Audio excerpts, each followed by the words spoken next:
So it might surprise you to hear that us humans are pretty terrible when it comes to forecasting or making predictions around money. This pops up all over the place. Let's get into it.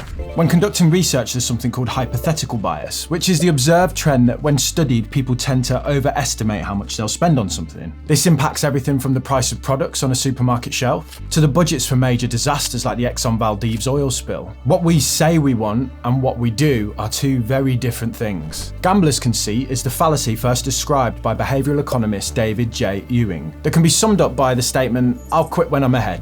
Denise Coates-Salary, who owns Bet365, tells us really there's only one person ahead in this game. This overall inability to forecast accurately our behaviour or our finances has pretty devastating impacts on our personal finances. In America, the most common reason consumers withdraw money early from their retirement savings accounts is to cover unpredicted expenses. This costs consumers around $7 billion a year in penalties. I'm the exact same. I can budget, make a plan, and then halfway through the month I'm there like, where's it all gone? Today, I want to help you with that a little. Me and my team have built a tool, yes, I have a team now, that we hope will shed some light on where things are going. You can have it for free, there's a link in the description if you want a copy sent to you. But first of all, let me show you how to get the most out of it. A budget tells us what we can't afford, but it doesn't keep us from buying it. I host a podcast with my mate T, who is an absolute legend, and we did an exercise once where we got 3 months worth of bank statements, went through them together, just to look at what each other was spending. You valeted your car on the day that you got 9 zip cars, so you drove your car to the valet and then took zip cars around. Is that legit? Look, I spent too much money on my car. You spent too much money on other people's cars, mate. Prior to that, if I'd asked T about his relationship with zip cars, he probably would have said something like, oh, I use them from time to time.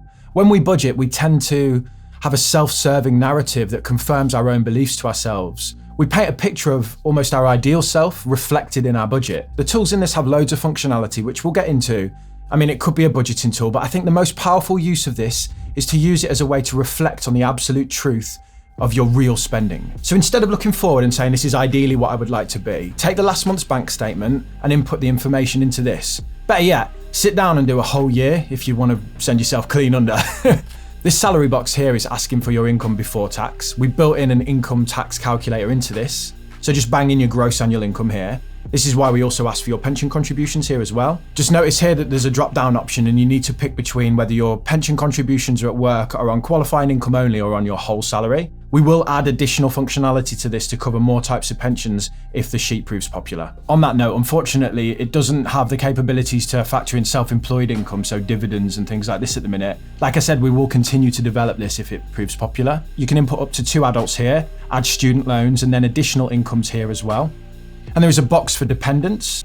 So interesting stat about kids. According to Money Farm, the latest average amount to raise a child from birth to the age of 18 in the UK is £223,256. That's £12,400 a year or around £1,030 a month. After I'm done filming this, I need to break it to my partner that we got £500,000 worth of kids running around the house. Let's now look at spending. Again, you can use this as a budget or you can use it to look at what you have actually spent to get a dashboard overview of where your money goes. These boxes are pretty self-explanatory really. You can put monthly or annually, whichever you prefer.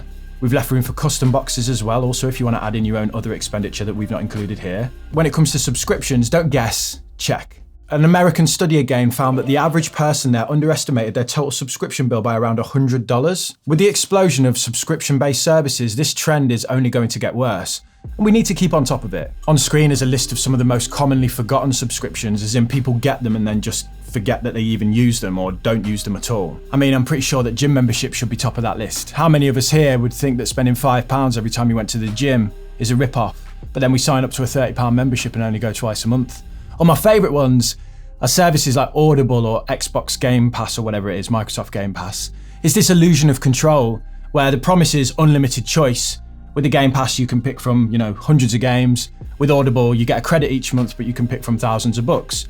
But the reality is, we're still constrained by our own time to use these services.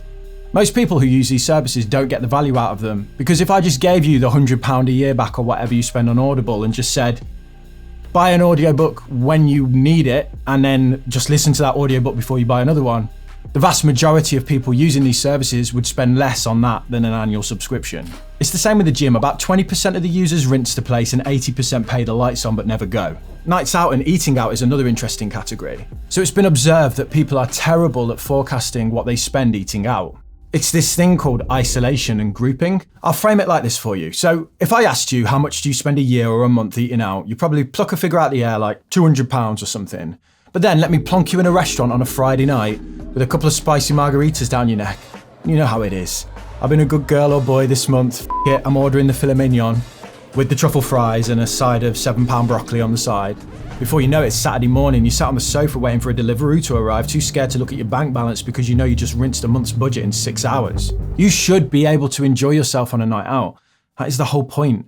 But when we group this sort of expenditure, we tend to really underestimate the total amount that we actually spend. But when we think about the individual events, it makes sense because then we attach the emotional context to it. Anniversaries, birthdays, promotions, meeting up with old mates, date night, and the quarterly meetup with the gang. These are all important celebrations that we want to enjoy. And in isolation, like, of course we went a bit crazy on our birthday or on our anniversary. Then you collect them all together and go, oh God, I spent double what I thought I would here. And that's without the optional, defo not optional service charge. I don't tip. Just go through all of this and be honest with yourself. And the best way to do that is by looking at the last month or two of what you've actually spent. Don't just estimate. A study conducted in partnership between Texas University and the University of Chicago found that when people estimate their future expenses, they tend to only really focus on regular expenses like groceries and gas. Right, you've got all of your expenses, and at the bottom of this section is where you can add in different investments and savings accounts. The names here kind of serve as examples. You can apply them how you want, but basically put in how much there is in there, the approximate amount that you save each month or year, and then the forecasted estimated rate of return, like interest rate on cash savings or something like a stock market expected return on investments. The only different one here is your pension fund, which is your work-based pension, where all you need to know really is how much is in there and your forecasted growth rate, because the inputs at the top feed into this automatically. Functionality-wise, we don't yet have the ability to add a LISA in properly yet because of the quirky I have to stop paying it into it when I'm 50 thing. I'm getting a compound interest calculator built at the minute that I hope can build into it different deposit scenarios. So, you know, like I pay in £1,000 a month for 10 years, then I stop for a year, and then I pay in £500 a month for the next 20 years. How much will I have? I think that compound interest calculator might solve this problem within this spreadsheet, and we will add it when the time is right. Right, finally, at the bottom here, put how long you think you'll be saving for, or basically when you estimate that you will retire.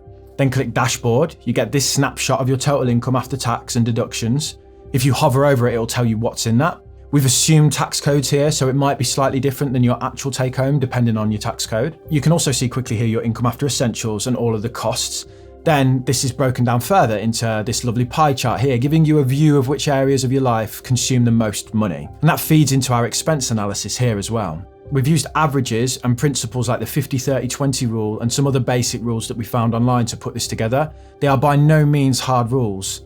As an example, the 50-30-20 rule is often criticised and called outdated.